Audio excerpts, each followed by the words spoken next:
ketika jabatan Gubernur Anies tersisa 2 bulan kurang.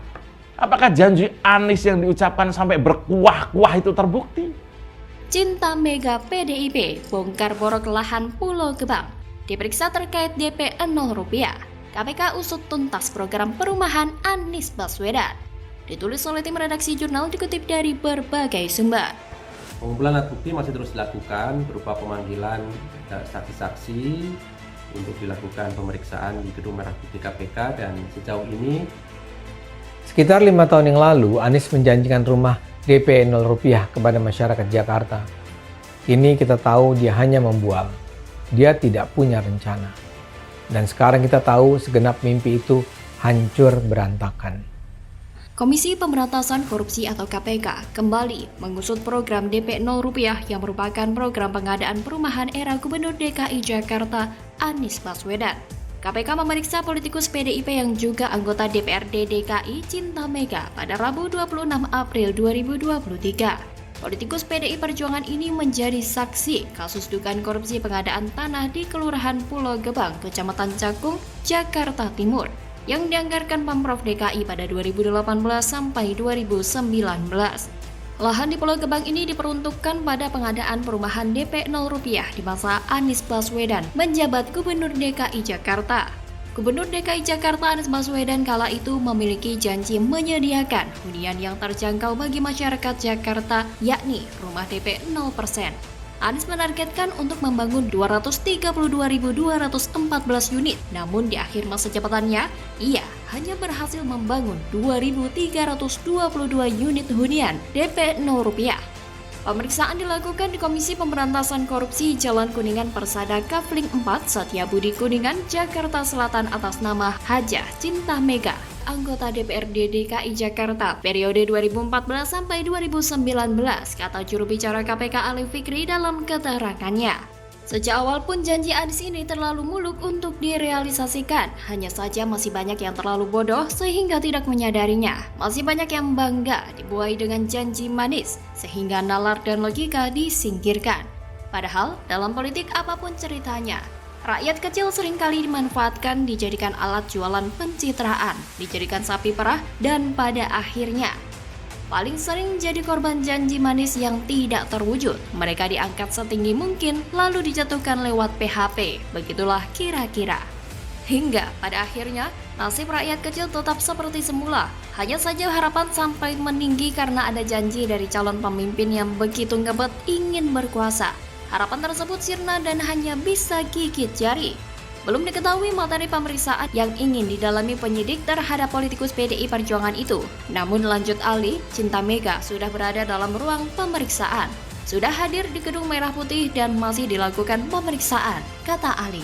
Kendati demikian, KPK belum dapat menyampaikan pihak-pihak yang telah berstatus tersangka maupun uraian dugaan tindak pidana yang terjadi. Ruangan Cinta Mega juga sebelumnya sudah digeledah penyidik terkait pengadaan tanah untuk program DP 0 rupiah. Pengusutan dugaan korupsi pengadaan tanah di daerah Cakung tersebut sudah masuk dalam proses penyidikan. KPK juga sudah menetapkan sejumlah tersangka dalam proses penyidikan tersebut.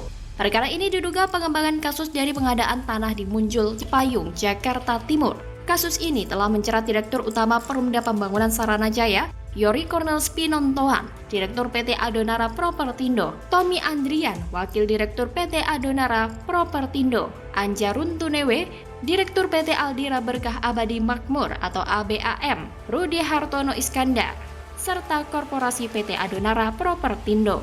Perbuatan Yori berdampak pada pemperkaya dirinya dan sejumlah pihak, yakni Anja Runtunewe, Rudi Hartono Iskandar, dan Korporasi PT Adonara Propertindo sebesar 152 miliar rupiah. Pengadaan tanah tersebut diperuntukkan pada program rumah DP 0 rupiah yang dicanangkan Gubernur DKI Jakarta Anies Baswedan. Janji besarnya kacau berantakan. Rumah DP 0 rupiah gagal total. Janji boleh muluk asalkan bisa dilakukan dan diwujudkan. Yang parahnya ada orang yang sebenarnya tidak mampu, terbukti sebagai menteri pecatan, tapi masih memaksa jualan janji muluk. KPK diharapkan membongkar tuntas kasus yang sudah dimulai diperiksa dan jangan berhenti tanpa ada penjelasan dan kejelasan seperti kasus dugaan korupsi Formula E. Penggeledahan sudah dilakukan dan harus segera ada pengumuman siapa tersangkanya dan penuntasan pemeriksaan dalam kasus korupsi tanah Pulau Gebang. Bagaimana kalau menurut Anda?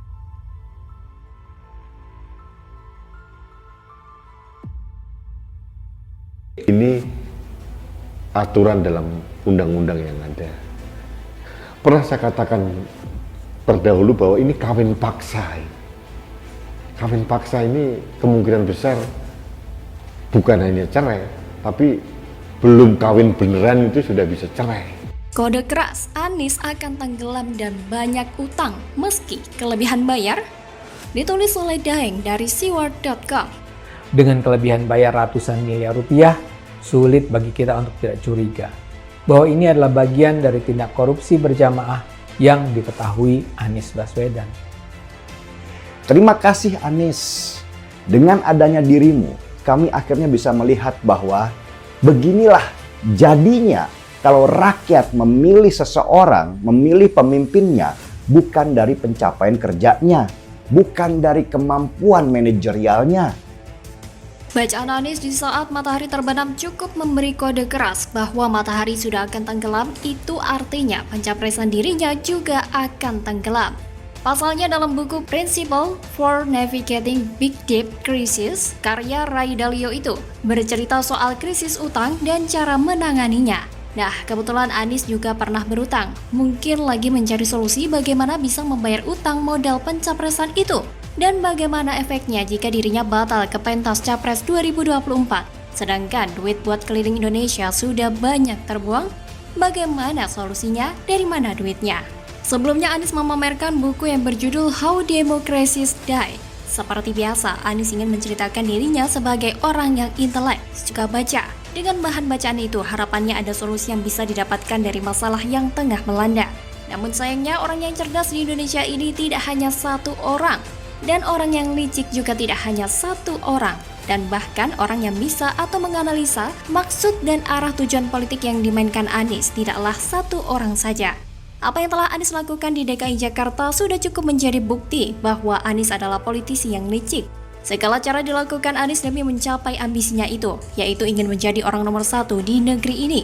Pilkada paling brutal di DKI pada tahun 2017 itu sangat sulit dilupakan, sehingga warga akan terus mengusiknya dan membicarakannya. Pengalaman pahit dalam pilkada itu begitu mengakar kuat. Kasus intoleran pun terjadi dengan barbar. Jualan ayat dan mayat di Pilkada DKI 2017 sangat terekam dengan jelas di benak warga, baik yang menjadi korban maupun yang hanya mendukung Ahok sebagai kontestasi pilkada. Program-program Anies yang pernah ditawarkan pun menjadi berantakan, sehingga sangat tepat jika warga mengatakan Anies tidak bisa kerja, cuma banyak bicara. Sumur resapan yang katanya akan mengatasi banjir ternyata berantakan, bahkan sudah menelan korban jiwa. Karena sumur resapan itu hanya merusak jalan yang sudah teraspal dan sangat mengganggu pengguna jalan. Semua bukti yang jelas tentang Anies itu membuat warga sangat tidak percaya lagi dengan Anies. Begitu mudah Anies berjanji namun juga begitu mudah mengingkarinya dengan permainan kata-kata. Lagi-lagi warga hanya berkata, gak bener gubernur yang tidak bisa kerja, cuma banyak omong. Nasdem yang mencoba mencari kesempatan saat-saat masa jabatan Jokowi sudah selesai, nekat mengusung Anies. Tindakan kesusu atau keburu-buru ini membuat banyak kader Nasdem minggat dari partai. Nasdem langsung drop. Nasdem mencoba menutup mata dari rekam jejak buruk Anies. Nasdem ingin melupakan semua keburukan yang pernah Anies lakukan. Namun lagi-lagi, masyarakat tidak bisa melupakan begitu saja. Dan kini, Nasdem bingung akan berkoalisi dengan siapa untuk mendapatkan cawapres bagi Anies. Jika nekat dan memaksakan AHY untuk mendampingi Anies, ini sama saja dengan bundir alias koalisi sia-sia. Karena Surya Paloh tahu betul nilai jual AHY yang hampir tidak ada nilai jualnya kecuali hanya 0, sekian. Paloh pasti sangat kelimpungan, sehingga beberapa tokoh politik senior semacam Amin Rais sudah mengkalkulasi bahwa Anies bakal batal bertanding di pentas Pilpres 2024. Karena itulah, Amin Rais akan mendukung atau merapat ke Prabowo lagi. Pendukung Anies sebenarnya tidak banyak. Beberapa trik berupa teknik fotografi memang digarap sedemikian rupa untuk memperhatikan bahwa ada banyak massa ketika Anies belusukan. Tetapi faktanya, banyak warga yang cuek ketika Anies belusukan ke masjid-masjid. Pendukung Anies sudah pasti para kelompok yang sok paling religius tapi kelakuan kayak roh halus yang berakal bulus. Para pendukung Anies ini banyak di kantong-kantong tempat PKS berkuasa seperti di Jawa Barat, Banten, dan Sumatera Barat. Jadi masih kalah jauh dengan Ganjar Pranowo yang menguasai Pulau Jawa. Dan faktanya Ganjar Pranowo adalah orang Jawa asli, sedangkan Anies ada campuran Arabnya. Ini artinya Anies harus semakin licik dan semakin bulus untuk bisa mengalahkan Ganjar Pranowo. Dan kalau memang nubuat bahwa yang menjadi pemimpin di negeri ini adalah orang Jawa, maka Anies harus terus berupaya selicik mungkin untuk bisa mematahkan nubuat itu. Dan tentu saja tidak semudah itu Anies akan bisa melakukannya. Sampai-sampai Anies harus mengaku sebagai orang Jawa juga. Mungkin Anies pikir bahwa nubuat itu bingung. Semenjak Anies menjadi gubernur DKI, pola-pola kebohongannya yang dibalut kata-kata tidaklah berubah. Masih menggunakan gaya lamanya itu. Atau memang begitulah aslinya Anies. Jika masih menggunakan cara itu, tidak akan bisa mengalahkan Ganjar Pranowo. Gaya licik Anies hanya bisa efektif jika lawan politiknya adalah orang seperti Ahok. Ya, orang seperti Ahok yang paling empuk dijadikan lawan politik bagi Anies yang dulu sudah pernah menggunakan cara-cara barbar memainkan SARA di Pilkada DKI 2017. Tidak demikian dengan Ganjar, lawan paling sulit yang akan dihadapi Anies adalah Ganjar. Kalau Prabowo lawan Anies, maka Anies masih bisa menjatuhkan Prabowo. Ada banyak celah yang bisa Anies gunakan buat menjatuhkan Prabowo. Dan itu mudah bagi Anies. Pencapresan Ganjar oleh Bu Megawati bisa dibilang sebagai jawaban tantangan dari Nasdem yang sudah mengusung Anies lebih dulu. Cuma sayangnya pencapresan Anies bakal batal sudah tidak jelas.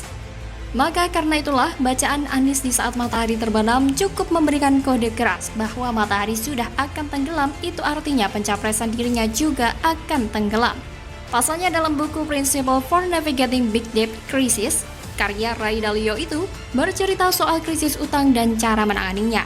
Nah, kebetulan Anies juga pernah berutang, mungkin lagi mencari solusi bagaimana bisa membayar utang modal pencapresan itu. Dan bagaimana efeknya jika dirinya batal ke pentas Capres 2024, sedangkan duit buat keliling Indonesia sudah banyak terbuang. Bagaimana solusinya? Dari mana duitnya? Kebetulan penulis Ray Dalio ini merupakan salah satu investor sukses di dunia. Jadi beliau bukan politisi, justru politisi seperti Anies yang membutuhkan nasihatnya. Bagaimana bisa membayar utang tanpa kelebihan bayar? Bagaimana kalau menurut Anda? Kode keras, Anies akan tenggelam dan banyak utang meski kelebihan bayar? Ditulis oleh Daeng dari Seward.com.